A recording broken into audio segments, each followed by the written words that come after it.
From the broadcast center at BCIT's Burnaby Campus, this is All Talk Radio. You're listening to 1680 The Crow. This is your 12 o'clock news on 1680 The Crow. I'm Zach Clark. An RCMP expert testifying at Ibrahim Ali's murder trial says his genetic profile is a match to the DNA found on the body of the teenage girl he is accused of killing 6 years ago. Christine Crossman has told a BC Supreme Court jury that only DNA from the victim and Ali were found on the body. Ali has pled not guilty to first-degree murder in the death of the 13-year-old girl whose body was discovered in Burnaby Central Park hours after she was reported missing. Crossman defended the reliability of the assessment, saying the report was reviewed by another scientist as well, which is forensic procedure. A pathologist conducting the autopsy testified the girl was strangled with injuries to her head, face, arms, and legs. Crown Attorney Isabel Keeley said in a statement that the court would hear evidence showing the murder was random, but that DNA would prove Ali sexually assaulted the victim before killing her. The defense has not yet made its statement. A member of BC United has defected to join the BC Conservatives. Bruce Banman, Abbotsford South MLA, says he is proud to join BC Conservative leader John Roustad in the provincial legislature. BC United leader Kevin Falcon says Banman's move isn't unexpected, but betrays those constituents who elected him as a BC United member. E-cigarettes, first created as a less harmful alternative to cigarettes, is now an epidemic surrounding today's youth. Riley Leung has the story. According to Statistics Canada, 30% of youth aged 15 to 19 years old and nearly half of young adults aged 20 to 24 years old have reportedly tried vaping. These studies were conducted from November 2022 to January 2023. Vapes or e-cigarettes are known to cause addictions among teens and young adults. The main cause for young teens and adults vaping is from the various flavors it has. Unlike cigarettes, vapes contain a juice that can taste and smell like strawberry, cotton candy, watermelon, etc. This type of attraction leads to youth having long-term addictions and eventually health problems due to excess vaping. Riley Leung, 1680 The Crow. We're joined now by Riley Leung in the studio. Riley, what things encourage youth to vape? Well, Zach, kids are usually encouraged to vape by either their peers or those older to them. Usually they're encouraged or forced peer pressure, or sometimes they can just watch other kids vape and like, oh, that's cool. They pick one up from their parents, older sisters, siblings, brothers, etc., and they start vaping, and then they get an addiction from that. And what effects does vaping have on people? Well, some short-term effects can be shortness of breath. It can be just like any discomfort in the lungs, throat, mouth. And some long-term effects can be cardiovascular, just cardio overall, just shortness of breath, just lung problems, lung damage. If you have asthma, it'll worsen the asthma as well. Thank you for joining us, Riley. In other news, the Federal Housing Agency says in an outlook that Canada still needs to build 3.5 million more houses by 2030 than the current estimated amount. Canada Mortgage and Housing Corporation estimates 3.45 million houses are needed beyond current construction trends, compared with 3.52 million in its outlook from June of last year. It says Ontario still makes up the bulk of the shortfall with a 1.48 million gap, but that's down from the 1.85 million projected last year. While the supply picture has improved somewhat in Ontario, it has worsened in other provinces like Quebec, Alberta, and BC. Brenda Molina Navidad, The Canadian Press. London, Ontario has become the first city in Canada to sign a deal under the new Housing Accelerator Fund. That means over 2,000 new housing units will be constructed in the city over the next 3 years. Prime Minister Trudeau would like to see other cities follow suit. I want to challenge other mayors right across the country to step up with their proposals too, so we can get building more homes, increasing supply, and lowering the prices for families. The $4 billion program was first announced in the 2022 federal budget, but applications were not accepted until this July. WestJet's CEO says the airline will revisit its policy after it faced backlash for allowing conservative leader Pierre Poilievre to speak on the PA system of a recent flight. A video circulating online shows Pierre Poilievre making short remarks on a Sunday night flight that was leaving Quebec City for Calgary after the Conservative Party's convention. His campaign-style speech lasts for about 45 seconds and is met with laughter and cheers from passengers. The airline's top executive says the flight was added specifically for the convention and was mostly filled with Conservative delegates who were attending the event. WestJet says allowing Poilievre to use the PA system was not a political endorsement and the company is nonpartisan. The union representing cabin crew is demanding an apology from the airline, saying they were unfairly blamed. Nujura Amali, Canadian Press, Ottawa. Manitoba New Democrats are promising improved cardiac care at St. Boniface Hospital in Winnipeg if they win the October 3rd election. NDP leader Wab Kinew says he would spend $5 million a year to set up a center of excellence for cardiac care. And so part of the $5 million investment that we're committing to here is for staff resources that is going to go directly into patient care, but also it's going to be an investment into the data collection and research. The Manitoba NDP have focused a lot on healthcare, including a promise to open 3 Winnipeg hospital emergency rooms that were closed by the Progressive Conservative government. In U.S. news, escaped killer Danilo Cavalcante was caught in the early hours of Wednesday morning. Cavalcante made headlines with a gymnastic-like escape from Chester County Prison in Pennsylvania after receiving a life sentence for stabbing his ex-girlfriend to death in 2021. He is also wanted for a separate homicide in his home country of Brazil. His capture puts an end to the statewide manhunt involving over 1,000 officers. U.S. Senate Majority Leader Chuck Schumer has been trying to pass bipartisan legislation within the next year that will encourage the rapid development of artificial intelligence and mitigate its biggest risks. On Wednesday, Schumer is holding a meeting with some of the country's most respected technology executives to ask how Congress should approach this legislation. We're going to produce a legislative draft, I hope, by the end of the year.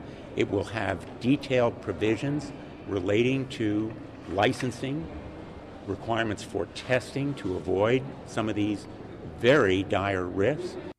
The closed-to-public meeting will include some big names like Mark Zuckerberg, Elon Musk, and Bill Gates.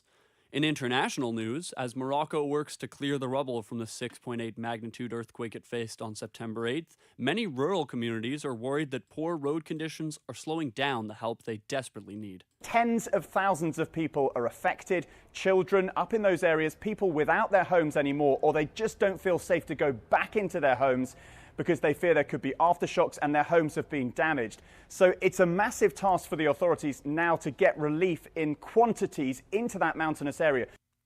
The confirmed death toll has risen to almost 3,000. North Korean leader Kim Jong-un has vowed support for Russia in their ongoing war with Ukraine. North Korea's leader, Kim Jong-un, arrived to a warm welcome in Russia as a military band lined the platform at his arrival. In a meeting with Russian President Vladimir Putin the following day, Kim said, Russia is waging a sacred fight to defend its sovereignty, security interests and justice against the hegemonists. The meeting took place at the Vostochny Cosmodrome. The meeting location suggests the North's desire for Russian assistance to develop military reconnaissance satellites. For Putin, the meeting with Kim is an opportunity to refill ammunition stores that the 18-month-old war in Ukraine has drained. I'm Karen Chamas. The talks lasted 4 to 5 hours and are of great concern to the U.S. A French agency has ordered Apple to remove the iPhone 12 from the French market, saying it emits levels of electromagnetic radiation that are too high. The National Frequency Agency told Apple to implement all available means to rapidly fix this malfunction for phones that are already in use. Apple disputed the removal and says the phone complies with all regulations surrounding radiation. Scientists are using mosquitoes to fight dengue, a disease plaguing the Honduras. Dengue fever affects as many as 400 million people in 130 countries every year. It is described as the worst kind of influenza imaginable. It has been nicknamed break-bone fever because it's so painful. Dengue is spread by mosquitoes, and now scientists are turning to mosquitoes for help in fighting it. These insects have been bred to carry bacteria that interrupt transmission of the disease. When they reproduce, they pass that bacteria to their offspring, hopefully reducing reducing future outbreaks. 9 million of the newly bred mosquitoes were released into the air in Honduras last month. Sherry Preston, ABC News. Scientists are hopeful they may one day eradicate the disease. In the world of sports, a lot of different games are on today's docket, with 15 MLB games being played today, including both the Seattle Mariners and Toronto Blue Jays. The Mariners and Blue Jays are both desperately fighting to make the MLB playoffs and are currently tied at 80 points apiece. The Blue Jays take on the Texas Rangers, while the Mariners face Shohei Ohtani and the Los Angeles Angels. Locally, the BCHL preseason continues today with Cowichan Valley against Nanaimo in tonight's duel.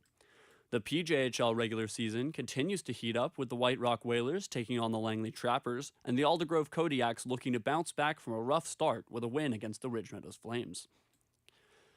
The NFL Players Association wants the league to switch all its fields to natural grass, calling it the easiest decision the NFL can make to protect its players. Executive Director of the NFLPA, Lloyd Howell, says NFL players almost unanimously prefer grass. He went on to say that data makes it clear grass is safer than artificial turf, a point that was unfortunately proven when Aaron Rodgers tore his Achilles tendon on the artificial turf on Monday. Driver of the truck that claimed the lives of the Humboldt Broncos junior hockey team in 2018 is facing a federal hearing today that will decide whether or not he should be deported back to India. If the hearing is decided in favor of deportation, he will face another hearing with the Canadian Border Services Agency. The driver, Jaskarat Singh Sidhu, was sentenced to 8 years in prison in 2019 for dangerous driving, causing 16 deaths and injuring 13 others. It's 16 degrees and cloudy here in Vancouver, a high of 19 with a low of 13. That was your 12 o'clock news on 1680 The Crow. I'm Zach Clark.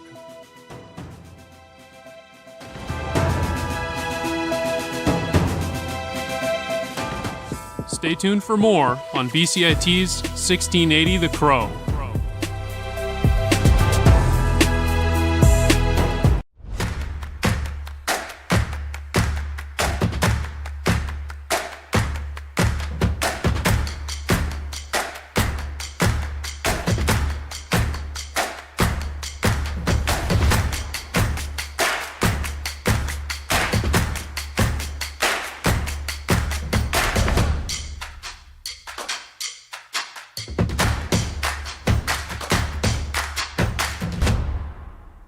Everything is changing to digital. Everything is online. People aren't just waiting for the 6 o'clock news anymore. People want their news right now. They want to be able to go onto their smartphone, onto the internet, and see the news that they want to see. Vancouver is growing at, a really rapid rate, the Lower Mainland even, and with the tools that we're given here, we're able to cover all of that. Welcome to BCIT Magazine. I'm Radhika Sikakane. In the program, they really leave it up to you. I mean, the help is there when you need it, figuring out how to use the programs like Premiere, Audition, and figuring out how to use the cameras. But it's up to you to sort of experiment and figure out what you can do when you go out in the field. They brought candles and flowers to remember the student who lost her life yesterday. Theresa May says the international community condemns Moscow. They really make sure that you know the basics and you are able to put out a quality product. I'm Brady Tretnero. And I'm Radhika Sikakane. Thank you for tuning in to BCIT Magazine.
This is 1680 The Crow, and you're listening to our feature presentation. Starbucks has announced it's planning on closing their only unionized location in Vancouver. The reason Starbucks has given for closing the location center around the expiration of the lease and the added cost of renovating it for future use. While the United Steelworkers, the union which represents the Vancouver location and a couple out of province, has said nothing about the closure, closures of other union shops in the United States has drawn speculation to Starbucks' intention when closing down the union stores. I spoke to Portland union organizer and Starbucks shift supervisor Amy Terrell to better understand the experience and perspective of Starbucks workers, and to understand the perceived action the corporation has taken against unionization efforts both before and after the vote. Before the interview begins, I want to clarify the term ULP to the audience as it is brought up in the interview. ULP stands for Unfair Labor Practice, and workers in the United States can file a ULP claim if they feel either their employer or union has violated their federally guaranteed labor rights. And with that out of the way, we can begin our interview with Amy Terrell about Starbucks' treatment of and relationship with their unions. So just to start out, can you tell me about how you started to get involved with the Starbucks union? Were you around when it was forming? Yeah, so when I started at the store, they had already done a lot of preliminary action of kind of talking to people and figuring out if that was what we wanted. But we were still in the very early stages. So for me, a lot of that looked like it was my first job interacting with union stuff. So for me, it was a lot of figuring out what that meant, what it looked like. I wasn't super involved from the very beginning because I didn't know.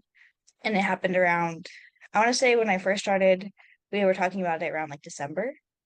We didn't talk about it on the floor very much because our management was very like on top of it, very much like if they heard us talking about the union, they'd send people to do different tasks, like try to separate us. So there's a lot of like meeting outside of work.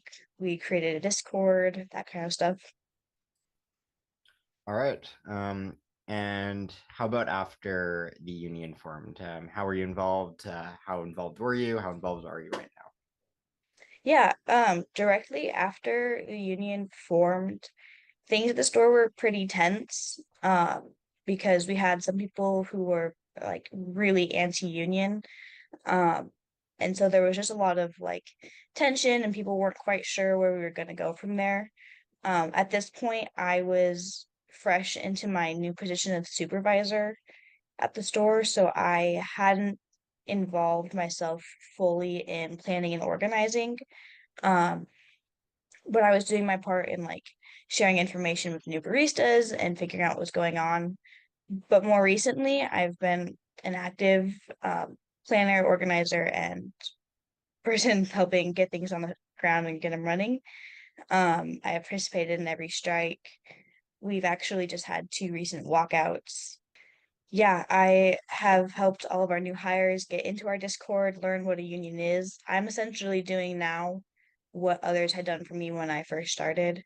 And right now our union process looks a lot like, hey, this thing's been happening at work recently. We don't like this. What should we do about it? And it resulted in walkouts, strikes. We've had marches on the boss, that kind of stuff. Yeah. And can you describe a little bit about the most recent walkouts? So our store has a 3-person safety minimum, meaning that there should always be 3 partners in the store, just because we can't leave just one person upstairs behind the bar.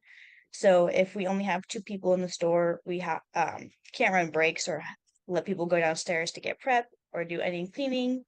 And for the past week, I was only given 1 barista for over 2 hours of open hours, which meant we wouldn't have been able to run breaks. We wouldn't have been able to change our standing water. We haven't been able to keep up with brewing coffee or cleaning our lobby. So not only our safety, but we wouldn't have been able to support like our customers and make sure that they have a good experience. So me and my fellow barista Taryn on Friday and Saturday, we walked out early. Essentially, we just closed the doors as soon as there was only 2 of us in the store because we wanted to show management that we aren't going to be open when there's only 2 of us. Like, we won't allow that to happen. And we still closed as normal. We made sure that the openers would still have what they needed. I did all my like supervisor tasks with money and the tills. We just closed in a way that would show them that they can't leave us with just two people for 2 hours, but we would still do our job because we care about the store. Was there anything you felt like they did to hinder your efforts to unionize in the process of you guys doing that? In the process of becoming a union, the manager that we had, because it was a different manager than we have now, she was not very good about subtlety. And so she would like actively try to get baristas to tell her weeks ahead of time if we were gonna strike or if we planned on it. She also would send baristas to Starbucks's page. It's like Starbucks.one, which is a page full of misinformation and really anti-union propaganda. And that was her way of kind of being like, look, you don't need a union. Look at this page. Trying to get people to not vote yes for the union, or then to be anti-union after we voted. So there's always been a sense of our Starbucks managers don't want us to communicate with each other or learn from each other. They always want to be the one to give us the information because the information they're giving us is all propaganda. And do you feel like there were any repercussions post unionizing? We are lucky to have not received many. We had two firings that happened, which we filed ULPs for because we believe it was due to the fact that they were union organizers. And then we have a couple, there was shift lead who received a write-up the day after a strike where they were one of the only shifts in the store that day. That seems pretty fishy. But generally speaking, we haven't seen much retaliation the way that other stores have. Can you describe some of the retaliation that you think may have gone on at other stores? Yeah, I know at other stores they've seen a huge reduce of hours, staffing, which I guess we do have a reduced staffing, mostly due to people quitting due to unsafe environment. But yeah, they'll receive like shorter hours. There's been a lot more firings at other store. We only had two firings in the very beginning. And then thankfully we haven't really seen anyone be fired due to union involvement recently. Yeah, it's a lot of just kind of not guaranteeing the hours that they're supposed to get. And then in Vancouver, the only unionized shop is being closed. Starbucks claims it's due to a lease disagreement. I was reading an article in the Oregonian, which pointed to a similar thing happening in Portland, and a lot of speculation that the reasons they were stating were not in fact the reasons. Can you speak to that at all? Yeah, there was a store very close to us, the one on Fifth and Oak closed, and their manager actually came to our store. They were a union store that shut down, and the reasons gave were due to safety. But they shut the store down almost directly after a union event in which the union team and organizers went directly against our district manager. And it really affected like their business and sales. And it showed just how like close our union is because all of us like we are stronger together, and directly after that event was when they shut down. So the timing just seems really fishy because they weren't any more of a dangerous store than our store is. We experienced like the same amount of incidents. So for them to close to that reason felt just off. Same with there was another store, Fourth and Morrison, which was closed before I ever even started at Starbucks, just shortly before. But they were in the process of unionizing when the store got shut down for the same reason of safety. And again, they didn't have any more incidents than we did. But they were shut down as soon as the unionization process started. Right. And just before we wrap up, do you have anything you'd like to add? Not necessarily. No coffee, no contract, Or no contract, no coffee. we need a contract. That was union organizer Amy Terrell. I'm Max Mashman, and this is 1680 The Crow.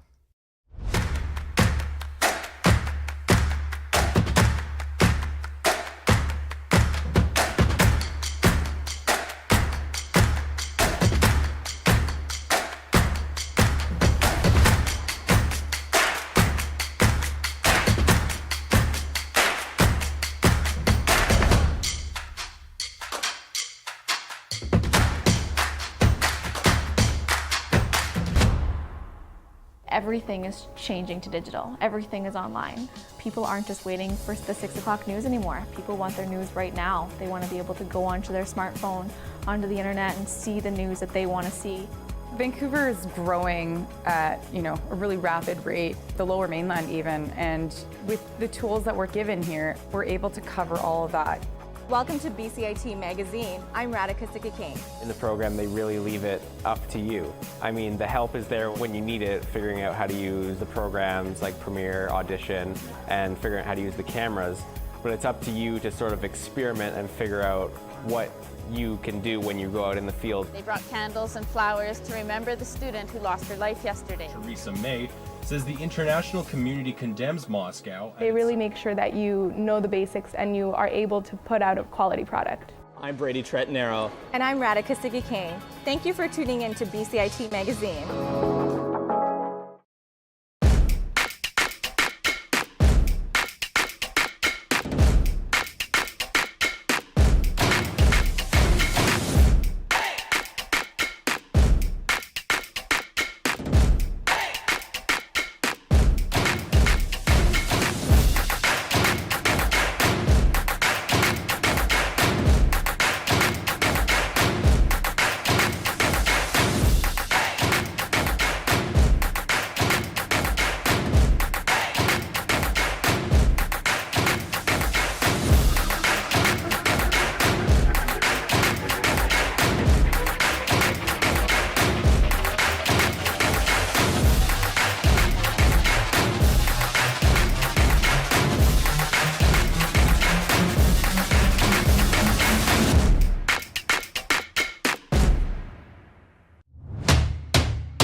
from the Broadcast Center at BCIT's Burnaby Campus. This is All Talk Radio. You're listening to 1680 The Crow. Good afternoon, I'm Richard Davis. Here's what's making news at 12:30. Jurors in the first-degree murder trial of Ibrahim Ali have been told that his genetic profile matches DNA found on the body of a 13-year-old victim. Ali is on trial in BC Supreme Court in Vancouver for the sexual assault and murder of the teenager, whose body was found in Burnaby Central Park shortly after he was reported missing in July of 2017. Ali has pleaded not guilty. Cross-examination is still to come for the RCMP expert, who announced the match this morning and told the jury that only DNA from the alleged victim, whose name is protected by a publication ban, and Ali were found in the swabs taken from the victim. E-cigarettes were first created as a less harmful alternative to cigarettes, but it's now an epidemic surrounding today's youth. Our reporter Riley Leung has more on the story. According to Statistics Canada, 30% of youth aged 15 to 19 years old and nearly half of young adults aged 20 to 24 years old have reportedly tried vaping. These studies were conducted from November 2022 to January 2023. Vapes or e-cigarettes are known to cause addictions among teens and young adults. The main cause for young teens and adults vaping is from the various flavors it has. Unlike cigarettes, vapes contain a juice that can taste and smell like strawberry, cotton candy, watermelon, etc. This type of attraction leads to youth having long-term addictions and eventually health problems due to excess vaping. Riley Leung, 1680 The Crow. And over to Surrey, where the Board of Trade says Canada's immigration system needs a revolutionary change to make sure it's serving industry and both new and existing immigrants. Board President and CEO Anita Huberman says the system has significant gaps, as certain occupations aren't valued by the country's permanent residency regime. Panelists at a leadership dialogue held by the board Tuesday said the emphasis placed on work experience inside Canada doesn't reflect the realities of other countries with strong economies and greater per capita GDPs. The board also says housing affordability remains a top issue for newcomers to Canada, urging governments to work with private home builders to speed up housing construction. The Canadian Armed Forces that's gearing up to leave fire-impacted areas in BC as federal fire assistance support tasks wrap up.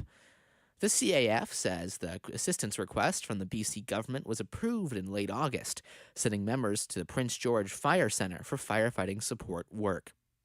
The time frame is almost up, ending September 15th, and the Armed Forces say members started redeploying to their home units on Tuesday, with the remainder leaving by Friday.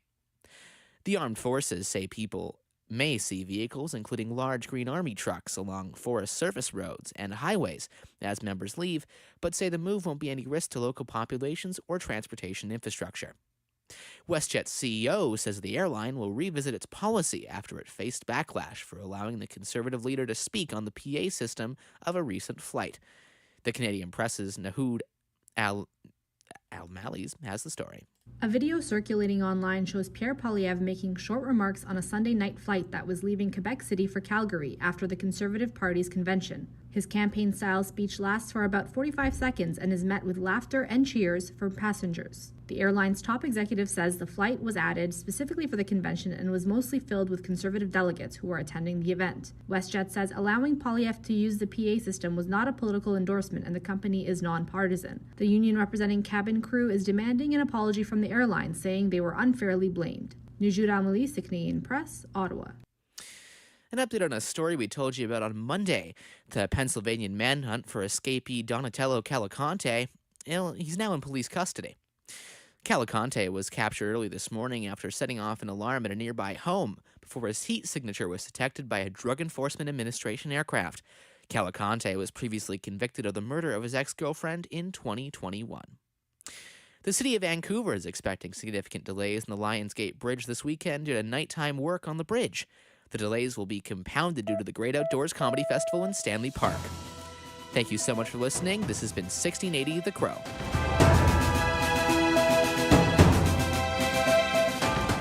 Stay tuned for more on BCIT's 1680 The Crow.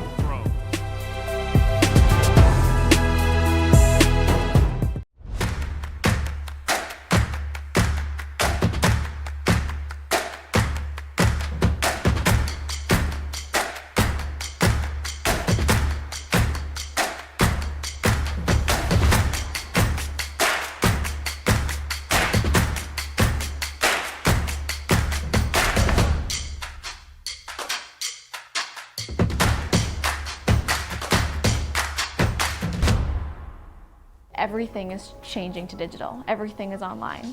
People aren't just waiting for the 6 o'clock news anymore. People want their news right now. They want to be able to go onto their smartphone, onto the internet, and see the news that they want to see. Vancouver is growing at, a really rapid rate, the Lower Mainland even, and with the tools that we're given here, we're able to cover all of that. Welcome to BCIT Magazine. I'm Radhika Sikka-King. In the program, they really leave it up to you.